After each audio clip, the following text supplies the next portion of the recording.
Welcome to the Kentucky History Channel, where we strive to bring you all the Kentucky history content you want and you deserve. Kentucky is a part of all of us, and we plan on covering all the history we can, from Pike County to Fulton County, from Louisville to Harlan. Here on our YouTube channel, you can find many videos dedicated to different events, people, governors, and places in Kentucky. There's something for everybody.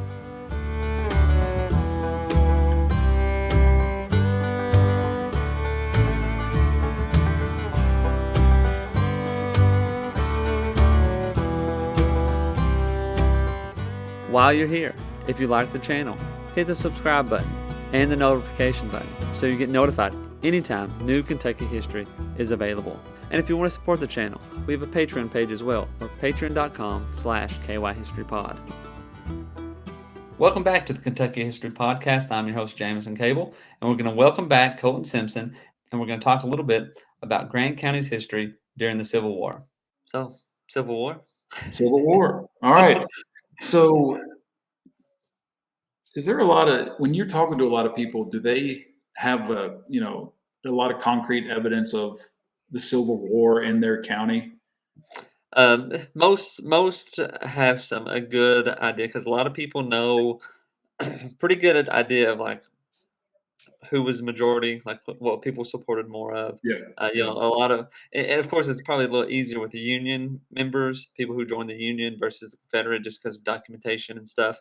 But there's usually a good, solid Civil War buff in each county that knows quite a bit.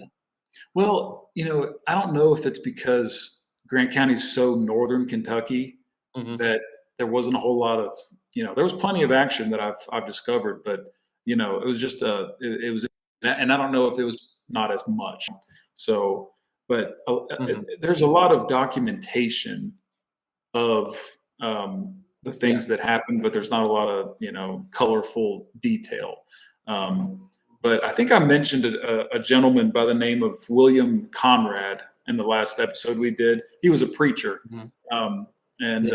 he was a longtime preacher, and he actually traveled circuits, right? He had 4 churches that he preached at, once a month or something, But he wrote an autobiography that talked a lot about the early days of the Civil War and even, after the Civil War. But I don't think we understand entirely what it would have been like for our communities to be just completely turned upside down in the matter of an instant.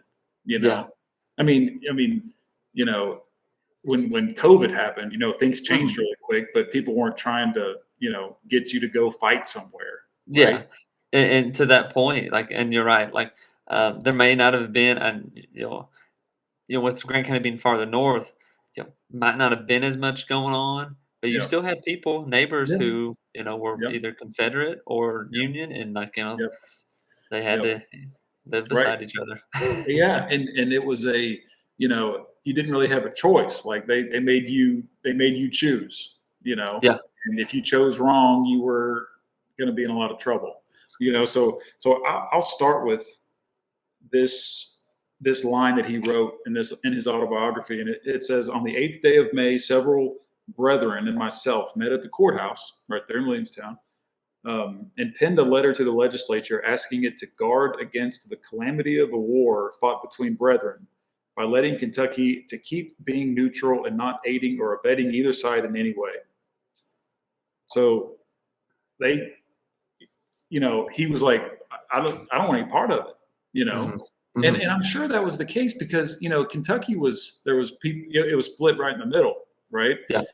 If you were in a northern state, you knew who to fight for. If you were a southern state, you knew who to fight for. And, this completely made it different for Kentuckians. And he saw that really early.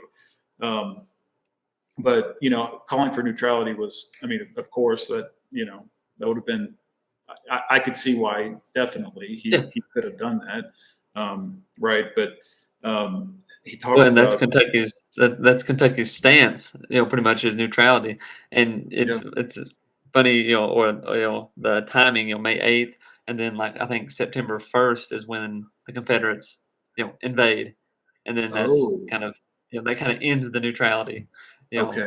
And uh, then, so it sounds to me like the North had a much stronger hold of Grant County than I didn't see where the South had any kind of hold of Grant County. yeah. Was it that way all across Kentucky? No, no, no. So like, Okay. well, so as the farthest north that the Confederate Army got to was Frankfort and Okay. Lexington. Okay. They pretty much didn't get any higher than that. Yeah. But now, you go to say like Montgomery County, like Morgan's Raiders, Yeah. they tore up they burnt their Yeah. courthouse and all that. Yeah. And now how far is it from Grant County to Montgomery County? I mean, an hour drive. I'm not. I'd have to look that up. But I mean, we're an hour north of Lexington, give or take. Yeah. Yeah, so So I would say that would, the way the crow flies, yeah, I guess, yeah, yeah. if you went It'd be about straight. right. Right. Um, Yeah. but so and I don't know, I'm not a Morgan's Raid. I don't have that all memorized or anything, but like Yeah. that's Yeah. the farthest I know they went north. So Yeah. Well, I would think. there Go were ahead. people enlisted in Grant County for the sole purpose of fighting against Morgan's Raiders. Hmm. Just in case. Just it's fascinating. But Elder William Conrad went on, talking about how the neutrality was over, right? And he said that he said he talked about how 27 Grant Countyans were arrested and sent to Camp Chase, Ohio, for I guess being accused of being Southern sympathizers, and 27 of them were arrested. And he said my time was soon to come. From August the 30th, Billy Dick Simpson. I don't think he was related to me, but Billy Dick Simpson, the federal marshal, and Thurston Ferrier rode up to my house with papers signed by General Boyle that all jurymen, teachers, and preachers had to take what um, Mr. Simpson called the loyalty oath, the same of which I now pen in my journal. Have you heard about the loyalty oath? Oh yeah, yeah. Like I mean, that's what it was, pledge of loyalty. I Yeah. mean, Can I read it yeah, for? keep going. Yeah, go. Yeah, Okay. yeah. Read it. So this was the loyalty oath that people in Grant County. So if you were living in Grant County, I'm talking to the Grant Countyans here. If you were living in Grant County, somebody came up to your door and made you say an oath, and it went like this: I do solemnly swear that I have not directly or indirectly engaged or been in the service of the so-called Confederate States, or either of them, neither in a civil or military capacity, nor given the slightest aid and comfort to the present rebellion. In my conversation and action, I will do all that I can to discourage and discountenance and overthrow the rebellion, and will use all my influence to restore the authority of the government of the United States over the states now in rebellion. So help me God. Yeah. Wow. Yeah. I mean, that's an incredible thing that, somebody would come to your door Yeah. and, and make you say that or face the Yeah. consequences. So you got to keep that in mind. Like there very well may be been some Confederate sympathizers, Yeah. but they're gonna say that oath. They're Yeah, not well, gonna. that's very true too. Yeah. Yeah, well, and he went on to talk about people coming up to his farm all the time, and asking him like, "Did you hear about so and so? Did you hear about so and so? We're looking for so and so." And another thing I didn't really know was there were orders that were posted on the courthouse square from the Union. Do you Mhm. know about Well, so, these? yeah. Well, I mean, there's a whole bunch of them, and depending on the time, geez, what was his name? Butcher. What's oh gosh, Stephen Butcher was his last name. Uh, he put out these different orders, like saying like you could shoot to kill, basically, if Yeah, someone was a yeah, Confederate. They're yeah. crazy. Right, right. And it's just, it's fascinating that people went through that. It's so like here's an order. Um, this was order number 5, for example, by order of Jeremiah T. Boyle, military commander of the state of Kentucky, this October 3rd, 1862. No person in the county of Grant shall engage in the buying, selling, or shipping of merchandise or groceries without having first obtained a certificate signed by 6 unconditional Union men of good standing, that said person himself is an unconditional Union man. Yeah. Yeah. Here's number 18. No person in the county of Grant shall purchase or ship goods and merchandise for retail trading without first having taken the oath of allegiance to the government of the United States of America and having obtained a permit for said purpose. No person having given aid or comfort to the late invaders shall receive a permit. Should they obtain permits, said permits will not be respected, and all goods shipped under them will be seized and confiscated. I mean, that makes sense if you're in war, right? Yeah. But, but it's fascinating that what if your brother? What if your brother was, Yeah. So that's what Kentuckians had to deal with, and no other. You could argue that no other state had to deal with those things. Oh, yeah, definitely. I mean, no, You it know, didn't. I mean, right? You know, eh, go ahead. no, it's just it's interesting to think about. You know, Well, there um, was one too, that was about hogs. Like, it was like you could not sell hogs to, um, Confederate sympathizers, or like a surplus. If there was a surplus of hogs, you had to sell them to the Union Army and all this kind of stuff. But it was Stephen Burbridge, Butcher Burbridge. I'm pretty sure that's his oh name. gosh, But that was his name. He was the one who did most of these orders, and I got real, like, it was like at first, like, if you see Confederate, they had to be arrested immediately, yeah, put the trial, and then it just got to you could shoot them on sight. I mean, and basically you could just shoot somebody. Like, he said he was a Confederate, and you know you're almost it's almost like a license to kill. yeah, yeah, yeah. Well, it's when you think about it, it's like that's what you did in war. But if it was against your brother or your cousin, it's a little different. It makes or you take a step back, right? or Johnny, who's trying to get your woman. Right, right. So here's another order. All sales of tobacco in the county of Grant are suspended until further notice. You think Oh, you, right? You think that would that's have had an impact on? yeah, Yeah, yeah, not only geez. the economy, but how many people smoked pipes or whatever back then, Mhm. and how many people relied on tobacco for your livelihood. Yeah, income, Um, that's, yeah, um, people used it for, for the currency at times, so, I mean, it was yeah, that's true. The definitely last order I'll read here, um, it was order number 59. It said, by order of Stephen Burbridge. yeah, yeah, that's him, Okay, Burbridge, yeah. okay. That's the By butcher. order of, so you called him Butcher Burbridge? Yeah, he got the name Butcher because of these orders, because they were so Oh my violent, gosh. Okay, and so yeah. by order of Stephen Burbridge, military commander of the state of Kentucky, this July 17th, 1864, rebel sympathizers living within 5 miles of any scene of outrage in the county of Grant committed by armed men will be arrested and deported. Property of such will be seized, and for each loyal citizen killed by the rebels, 4 Southern sympathizers will be shot in retaliation. Yeah, it's that's I mean, that's why I got the name Butcher, man. It makes sense. Yeah. 4, oh my gosh. Yeah, but it just, I mean, I was reading this, I was like, oh my goodness, Mhm. living through it. And this is just up to the Civil War history. So eventually, Lincoln removed him and was like, "Man, this is too much." And Yeah. but I don't know who replaced him. But needless to say, and it was closer to the end of the war. Yeah. Uh, but yeah, Well, I it's mean, 1864 was, pretty late, yeah, but he was replaced. Wow.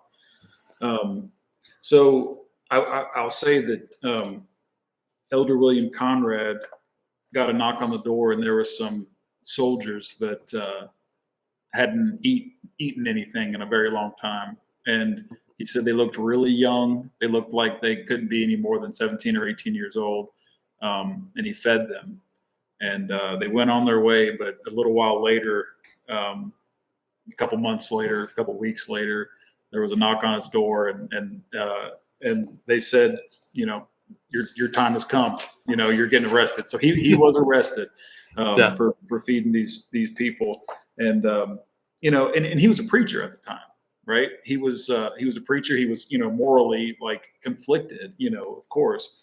Um, but he said they took him to the courthouse with a lot of other people that got arrested for being accused of Southern sympathizers, and he said the family members and that's another scene that I just could not fathom. It's like, imagine being arrested and you're inside the courthouse along with a bunch of, other fellow people, and then your families come outside to see you one more time, or to tell you bye one more time. And it's fascinating. It's really, really interesting to think about. But he was an old man at this point, and he wrote somewhere in here that one of the soldiers was like, "I can't do this, and I can't watch this anymore." And he said he threw down his rifle and bayonet. It's like, I can't do it. So, but it was fascinating. But he got out. Oh yeah. He lived, and he thought he was going to die on multiple occasions, but well, that's a real good piece of history there, to have that autobiography there. Those are great. There's nothing else that I've seen along the likes of this, right? I haven't seen anything of this nature, regarding Grant County Civil War history at all. But he wrote a letter from prison, and I'll read you the last paragraph here. He says, "And now I feel in my bonds a prisoner, a more full and blessed quiet come life or death. And for myself, I have to say before God, I know not the cause for which I am this day in bonds. I know of no act of mine whatever subjecting me to this state of things, but God knoweth. And now, as I know not whether you will any more see my face in the flesh, but may the blessing of God rest on you. May the blessing of God rest on you, and may the great head of the church bless you with the ministration of his word, by whom he shall please to send among you in his spirit's power. For I know that in your parting with me, you are loosed from a poor, frail, and weak effort in the gospel, and heretofore by proclaimed among you. So, dear brethren, farewell in the Lord." So he was still trying to be the minister to his church, right? Yeah. So a lot of times we don't think that, I think we look at history sometimes as something that, couldn't affect us, or, but we often don't sometimes put ourselves in those shoes. Right. Yeah. So how, even like parallel, it can be sometimes, things, that have happened, and right. That's good. I mean, that's good. I mean, that's a great. Is that published, or is that? It is. There's actually very few copies left, so they need to make some. We need to make some more of them, and we've actually talked about that with the people who originally made this periodical.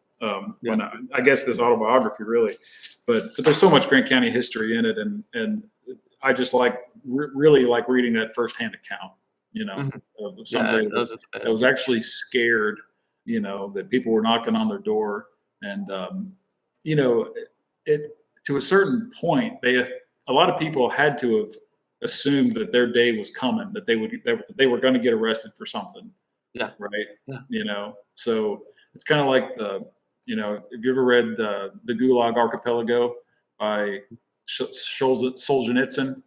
Where he talks about the Russian farmers, just like as soon as they were arrested, they were kind of like relieved, like, oh my gosh, that's over with, and so that's and to a certain extent, there was people out there that just thought, my time is coming, and he didn't do anything, like he didn't steal from the, he didn't steal from the Union. He fed a couple people. You think, I mean, just a human instinct there to give. And he was a preacher, right? Yeah. So, but anyway, we talked a little bit last time, but all evidence points that the North had the stronghold in Grant County, right? And we talked a little bit, earlier about, that wasn't the case with other counties, but much of the people who died and were executed happened because they did something for the South, or they helped the South in some way. So there weren't any skirmishes. There was a lot of times where, a Union group was coming through, and they just missed a southern group, that kind of thing, and nothing really even happened. They're just kind of like, everybody's quiet in the town, but nothing, no real battles or anything like that. But so where's the closest one? I'm trying to think where the closest one to here was, but Like as maybe far just as like skirmish. yeah. I think Bourbon County had Yeah, Bourbon. Um, Again, Montgomery, but Bourbon's a little bit more north than. yeah Um, maybe and I mean Scott, or Scott County. Scott County. And if you, I mean, and it depends on when you start defining skirmish. That can Honestly, be, yeah, but I would say as far as like actual battle, or military against military. yeah, Um, Lexington obviously yeah, would yeah. be. Well, so there wasn't a whole lot of that there, and I think that's probably why people haven't talked about it a lot, because there just wasn't a lot of that big headline news stuff that Yeah. happened. But still, somebody's father got arrested, and that's a big deal for that one family, you Mhm. know. Yeah. So, and a lot of he said like I didn't do anything wrong, so yeah, but it just goes to show that every single person, every single family was affected by it. Yeah. And we might say Kentucky was neutral, but that was far from it. No, definitely not. There was a Yeah. yeah. It was Seeing not a those, neutral place. no, yeah, seeing those orders posted on the courthouse square would have been a sight to see. Yeah. You know, I Yeah. would have. It'd be really cool to happen upon one of those. If maybe the Grant County Clerk's Office still has a copy of one. Who knows? Yeah. Oh, yeah, that would Yeah, be pretty cool. yeah, Yeah, there's probably one somewhere that somebody's got. Might not have been the Grant County one, but an yeah. order. Oh, yeah. No, yeah, no doubt about it. Um, I did. I did see where he talked about, soldiers returning home, and Yeah. it wasn't like today where like if a soldier comes back from war today, they, you know, get in the airplane, fly home, and soldiers back then had to walk. Yeah, You know, yeah, it was just like, yeah, go home. yeah, either side. I'm just like, oh my, or on the horses, and so there's a couple stories of that got passed down in Grant County about a father telling a son or a grandfather telling his grandson, like, you see those soldiers over there, never forget this. They're walking home from war, and it's couldn't imagine being alive to see that time. Yeah. So, but that's about the extent of the Civil War in Grant County was retaliations, people looting a few things and then getting in trouble for it, some just getting punished for accused of being Southern sympathizers and those kinds of things. So, but nothing too big, but Yeah. but That's to that good one deal. family, it was huge, right? Yeah. Oh, Yeah. yeah. So Interesting time in Kentucky for sure. yeah, no doubt about it. So that's about all I had on the Civil War. Yeah. That's good. That's a good little bit. Okay. Um, Carlsbad Hotel in Dry Ridge, Kentucky is one of the, I want to say it's one of the most famous landmarks in Grant County, because a lot of people outside of it today probably wouldn't have heard about it. But back in 1909 through like 1915 ish, mhm. it was huge. And have you ever heard of it? No, no, no. Okay. So that goes to show. So the Carlsbad Hotel got its start by a man named J.B. Sanders, who was a business owner in northern Kentucky, and he owned some businesses. He was an undertaker. He sold furniture. He sold about everything, household goods, Entrepreneur, whatever. right? Yes, he was an entrepreneur, and there was a group in 1909 that started the Dry Ridge Creamery Company, right? So they were going to milk, cream, dairy products, right? And so they started this business, and they built a pump house for it, and they built a place where they were going to operate their creamery. And they, when they dug into the earth to get fresh water for their business, they Mhm. pulled it up, and instead of finding fresh water, they found this mineral water. And they're like, well, we can't use this mineral water for our creamery. What are we going to do? So they ended up selling the creamery company. They sold the building at public auction. And Mr. J.B. Sanders saw this as an opportunity um, to I don't want to say the wrong thing here, but to grow his business, if you will. So he started this. He started it was the Carlsbad mineral spa, and so he created this place where people could come and they could take baths in the mineral water, and they said it would cure anything, right? Yeah. So, but it was a huge operation, right? There's pictures of Carlsbad mineral and spring bottles and trucks in different cities across the United States, and for a while there it was huge, right? But so he bought not only the pump house where they got the mineral water from, but he bought the old city building in Dry Ridge, a couple other buildings, and he actually joined the buildings together, built and closed them all. And that was his hotel, and I'll send you a few pictures of it so you can share it. But just a fascinating business venture. And several years later, the University of Kentucky tested the water to see if there was something special in it, and there wasn't anything. It wasn't anything special. But it got so big in such a short amount of time that the city of Dry Ridge actually voted to change the name from Dry Ridge to Carlsbad. Oh man! They actually voted to change the name to Carlsbad, but the state legislature didn't let them do it. But it was just it's one of those small, fascinating Grant County only things that happened. So there's a few bottles left over from the Carlsbad mineral water production, and so they're still floating around every now and then. I think you can buy them on eBay. Oh, cool! but JB Sanders he definitely took advantage of an opportunity, and who knows, maybe people felt better. People today use Epsom salts and things, but I don't think there was any kind of miraculous thing in the water, right? So, but it was just a fascinating story, and that people see the building. They passed the bill. Well, the original building burnt, but the company, after it burnt, they built a new building that still stands today. So a lot of people know what Carlsbad is.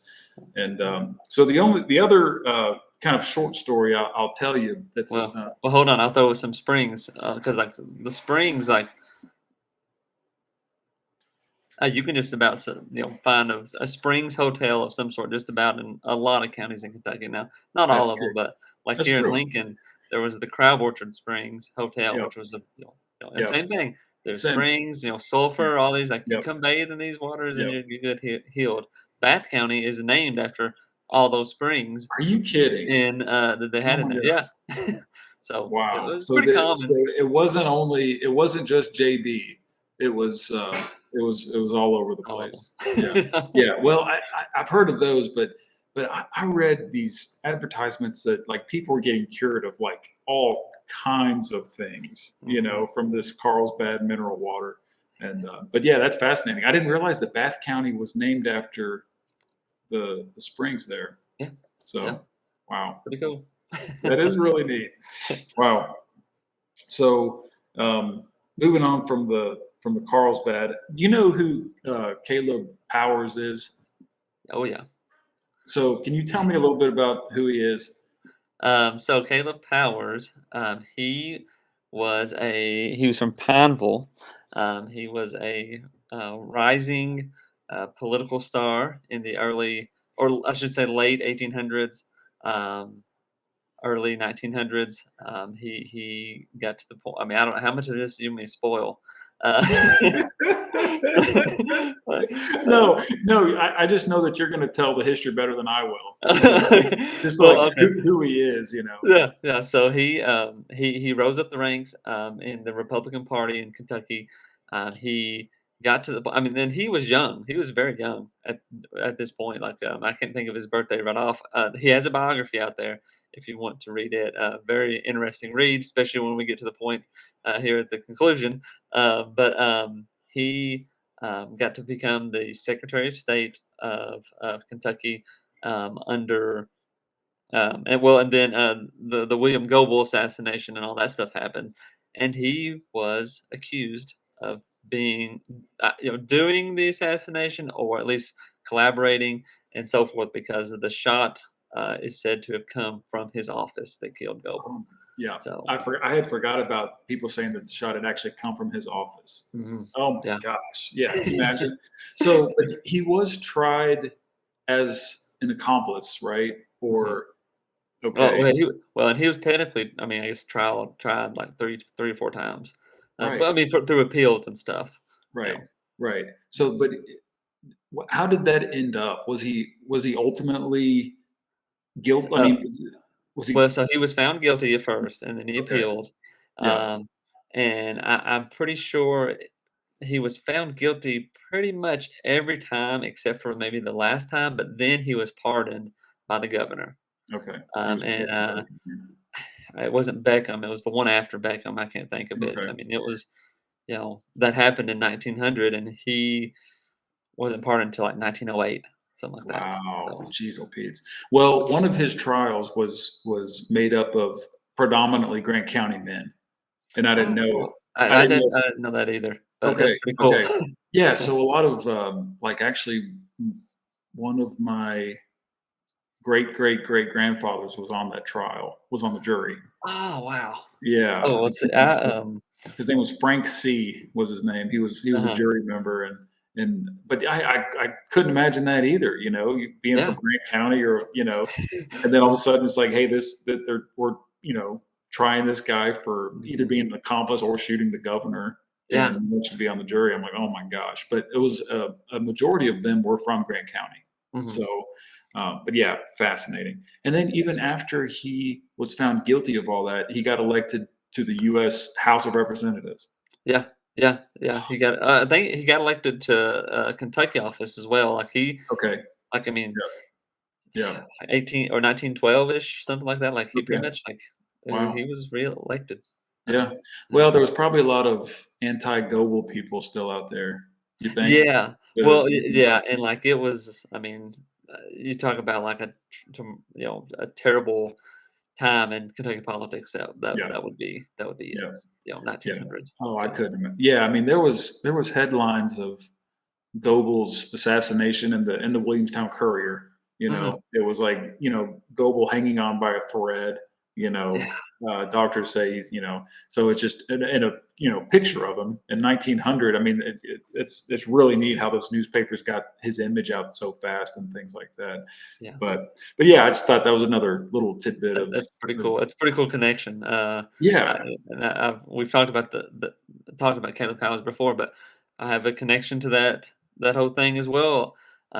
My let's see, my mom's mom, so my grandma, my maternal grandma, her descendants are from Pineville as well, and it was rumored that her grandpa, which would be my great great grandpa, maybe, but, mhm, yeah. was involved in the plot Oh to kill. Yeah, and, man, oh the thing says, it wasn't talked about much, but, he was, working or something and fell off the roof and, landed on his head or, something like that, but, was struck in the head and, he was kind of you know, I don't know how to say it, but, yeah, memory loss, yeah, yeah. he didn't really remember anything, and, Oh my didn't work gosh. anymore, that kinda stuff.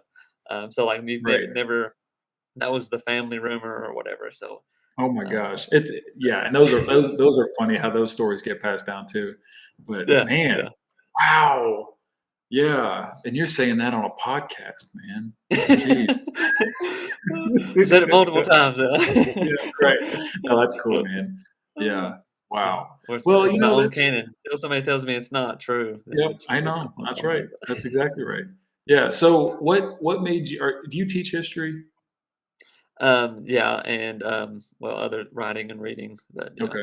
uh, What so draws you to history so much that you would even start a channel like this? well, so that's, It's a good question. Young, I've always enjoyed it. When I Yeah. was, of course, like when I was real young, we went to Fort Boonesboro, Fort Harrod, and those places and Yeah. all that.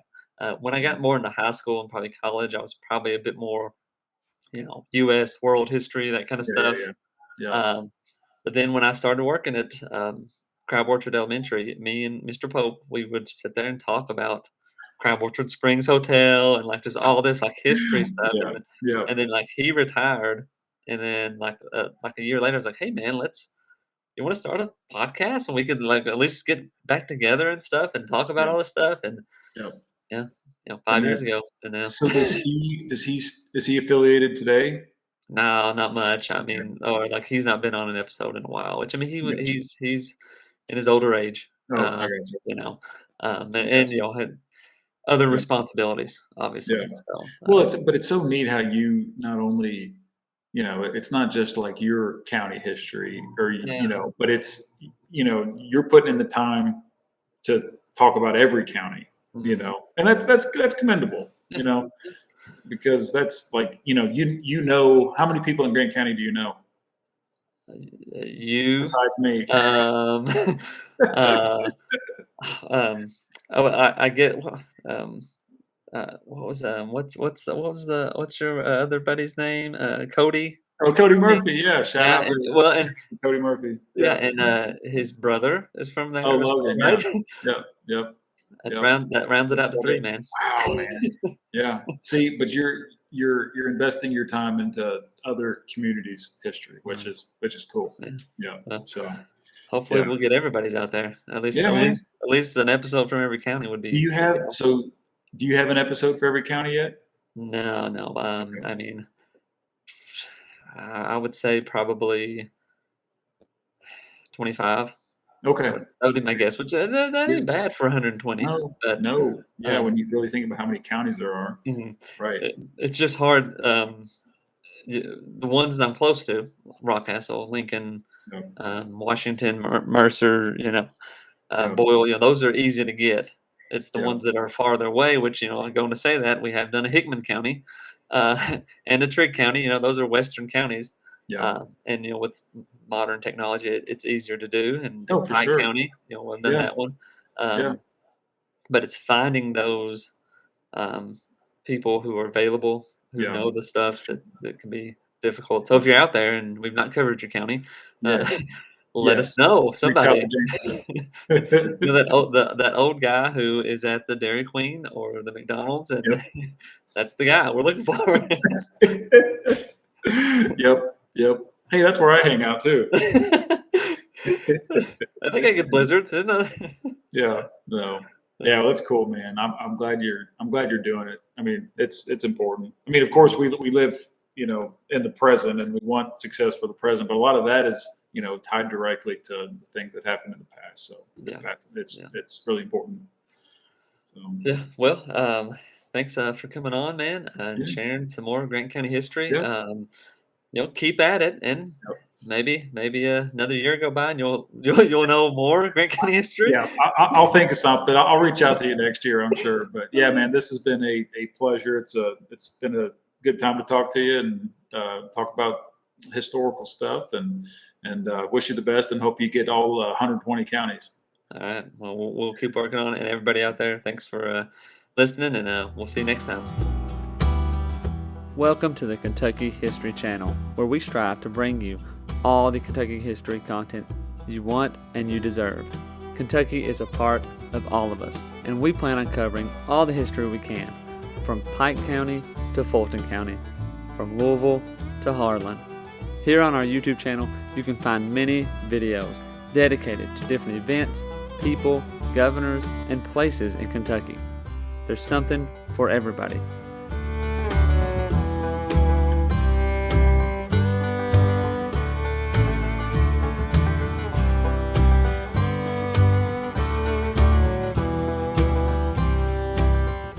While you're here, if you like the channel, hit the subscribe button and the notification button so you get notified anytime new Kentucky history is available.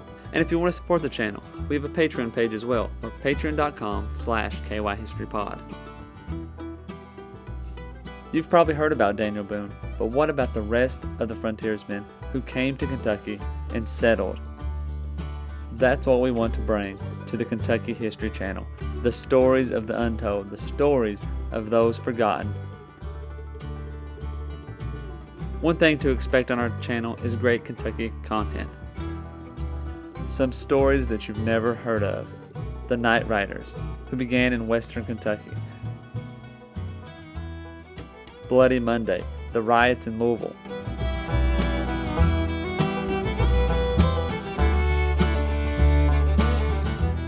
The assassination of Governor Goebel, the only governor ever assassinated in the United States.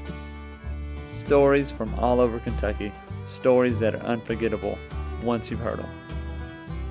You can find out who counties in Kentucky are named after and how your county got started. From beginning to end, we plan to document every county in Kentucky, all 120. Reach out to us on all of our social media platforms, Twitter, Facebook, and Instagram. And also leave a comment on one of our YouTube videos. You can also check out our podcast episodes. You can subscribe to our podcast on Apple Podcasts, Spotify, iHeartRadio, and many more.